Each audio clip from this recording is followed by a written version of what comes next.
Good evening to all students. कैसे हैं आप सभी? उम्मीद करती हूँ आप सभी अच्छे होंगे। तो पिछले टर्म पे मैंने आपको ब्लड पढ़ाया था। ब्लड का फंक्शन क्या है? गैसेस को ट्रांसफर करना, मतलब ऑक्सीजन को सेल तक ले जाना, सेल से CO2 को लंग्स तक लेके आना। और भी बहुत सारे हॉर्मोन्स हैं जो ब्लड में ट्रेवल करते हैं, और न्यूट्रिएंट्स भी आपके ब्लड में प्रेजेंट होते हैं। जो भी टॉक्सिक चीजें हैं वो भी ब्लड में प्रेजेंट होती हैं। तो ब्लड बना किससे होता है? ब्लड में प्लाज्मा होता है 55% और 45% फॉर्म्ड एलिमेंट्स होते हैं। फॉर्म्ड एलिमेंट्स कौन कौन से? आरबीसी, डब्ल्यूबीसी और प्लेटलेट्स। जब भी हमको ब्लड टेस्ट कराना होता है तो हम हॉस्पिटल जाते हैं। नर्स हमारा ब्लड वेन से कलेक्ट करके एक ट्यूब में लेती है। तो एक ट्यूब में वो ब्लड को कंटिन्यू ऐसे हिलाती रहती है। इसलिए हिलाती है जिससे कि ब्लड जम ना जाए, क्योंकि प्लाज्मा में क्लॉटिंग फैक्टर फाइब्रोनोजन था, जिससे कि मतलब ब्लड जम ना जाए, इस वजह से वो कंटिन्यू हिलाती है। तो ब्लड टेस्ट कैसे करते हैं? ब्लड टेस्ट ऐसे करते हैं कि उसमें ट्यूब में ब्लड लिया और एक मशीन होती है सेंट्रीफ्यूज मशीन, उस पे 15,000 बार हम उसको राउंड घुमाते हैं। 15,000। यदि हम किसी को 15,000 बार घुमाएंगे तो उसमें से सारी चीजें अलग हो जाएंगी, है ना। तो उसको हम 15,000 बार ऐसे घुमाएंगे तो उसमें से हल्की चीज अलग हो जाएगी, भारी चीजें अलग हो जाएंगी। तो जो ट्यूब में जो सबसे हल्का होता है प्लाज्मा, वो ऊपर आ जाता है, और जो सबसे भारी होती हैं सेल्स, वो नीचे आ जाती हैं। तो ऐसे ही हम ब्लड टेस्ट करते हैं। तो प्लाज्मा क्या हुआ? ऊपर चला गया, और आरबीसी, डब्ल्यूबीसी ये क्या हो गई? नीचे आ गई। देखो, ये प्लाज्मा ऊपर हो गया और ये आरबीसी नीचे कलेक्ट हो गई। और डब्ल्यूबीसी व्हाइट कलर की होती है, तो एक बीच में व्हाइट बैंड होता है, यहाँ बीच में एक व्हाइट बैंड बन जाता है, वो डब्ल्यूबीसी और प्लेटलेट्स का होता है। ठीक है। तो पिछले टर्म पे मैंने आपको प्लाज्मा पढ़ाया था, थोड़ा सा मैं रिवाइज कराती हूँ। प्लाज्मा 55% आपके ब्लड में प्रेजेंट होता है। प्लाज्मा में 90 से 92% वाटर होता है, 7 to 8% प्रोटीन होती है। कौन कौन सी होती है? ग्लोब्यूलिन, एल्ब्यूमिन और फाइब्रोनोजन। ठीक है। फाइब्रोनोजन एक क्लॉटिंग फैक्टर होता है प्लाज्मा के अंदर।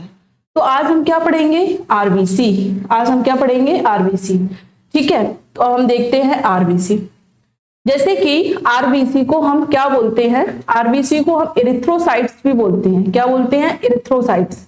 जो आरबीसी का फॉर्मेशन होता है, उस फॉर्मेशन को, उस क्रिया को हम क्या कहते हैं? इरिथ्रोपोइसिस। आरबीसी को हम बोलेंगे इरिथ्रोसाइट्स, और आरबीसी के फॉर्मेशन को हम क्या बोलेंगे? इरिथ्रोपोइसिस। डब्ल्यूबीसी को हम क्या बोलेंगे? ल्यूकोसाइट्स, और डब्ल्यूबीसी के फॉर्मेशन को हम क्या बोलेंगे? ल्यूकोपोइसिस।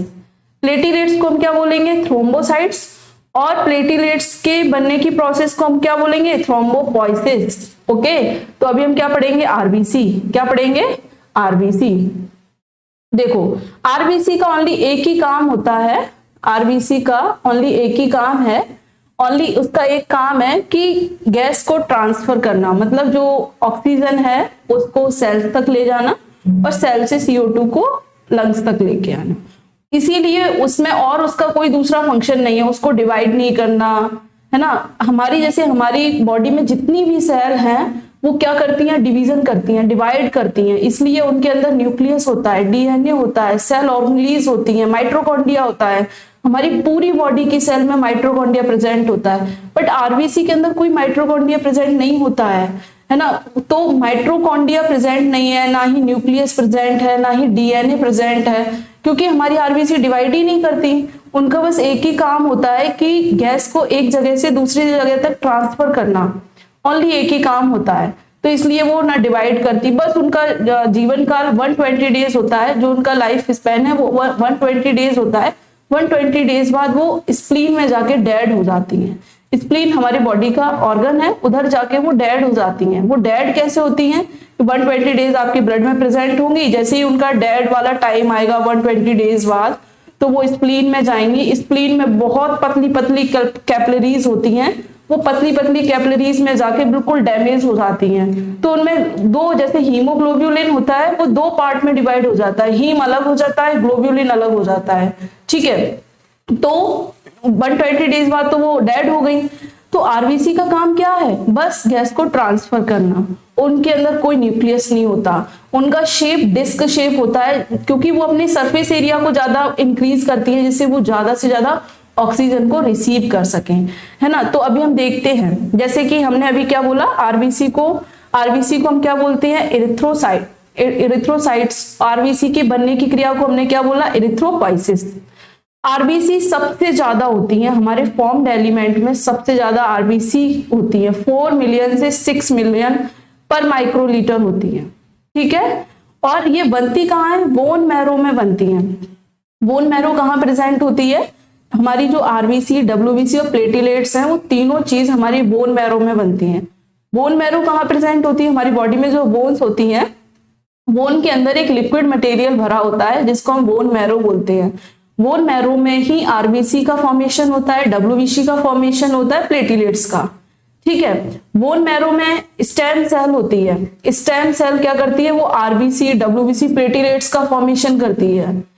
लेकिन जो बच्चे होते हैं, जो मतलब एम्ब्रियो है, जो यूट्रस में है, माँ के यूट्रस में है, तो उसमें आरबीसी का फॉर्मेशन कहाँ होता है, उनमें आरबीसी का फॉर्मेशन लिवर करता है, ठीक है। इनके अंदर कोई भी न्यूक्लियस प्रेजेंट नहीं होता है। इनका शेप बाई कॉनकेव डिस्क जैसा होता है। देखो डिस्क जैसा शेप दिख रहा है आपको, ये डिस्क जैसा शेप क्यों है, जिससे कि ये ज्यादा से ज्यादा ऑक्सीजन को बाइंड कर सके अपने सरफेस पर, ओके। इनका माइक्रोमीटर कितना है, 6 से 8%। इनका जीवन काल कितना है, 120 डेज। इनमें प्रेजेंट क्या है, हीमोग्लोब्यूलिन, जिसकी वजह से ये रेड होती हैं।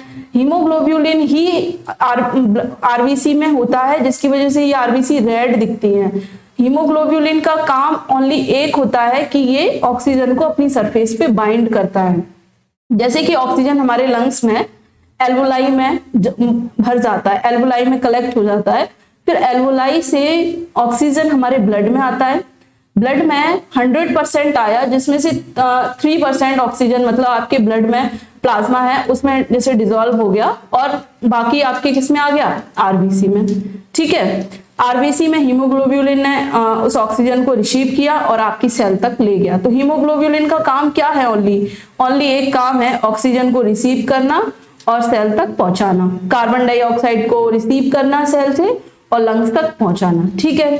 तो आरबीसी में क्या प्रेजेंट है, हीमोग्लोब्यूलिन। हीमोग्लोब्यूलिन की वजह से ही आपकी आरबीसी रेड कलर की दिखती है, ठीक है। हीमोग्लोब्यूलिन बहुत ज्यादा जरूरी होता है, क्योंकि हीमोग्लोब्यूलिन ज्यादा होगा तो वो ज्यादा से ज्यादा ऑक्सीजन को रिसीव कर सकेगा। हीमोग्लोब्यूलिन कम होगा तो वो कम बाइंड कर पाएगा ऑक्सीजन को आपकी सेल तक कम पहुंचा पाएगा, ठीक है। तो अभी हमने क्या पढ़ा, आरबीसी।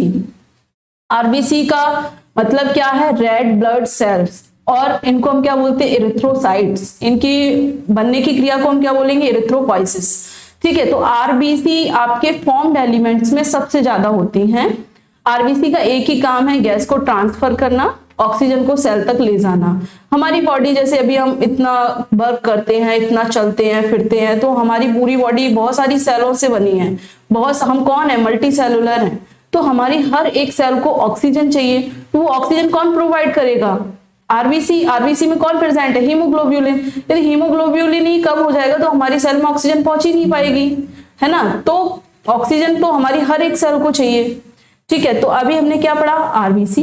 नेक्स्ट क्लास में हम पढ़ेंगे डब्ल्यूबीसी और प्लेटिलेट्स।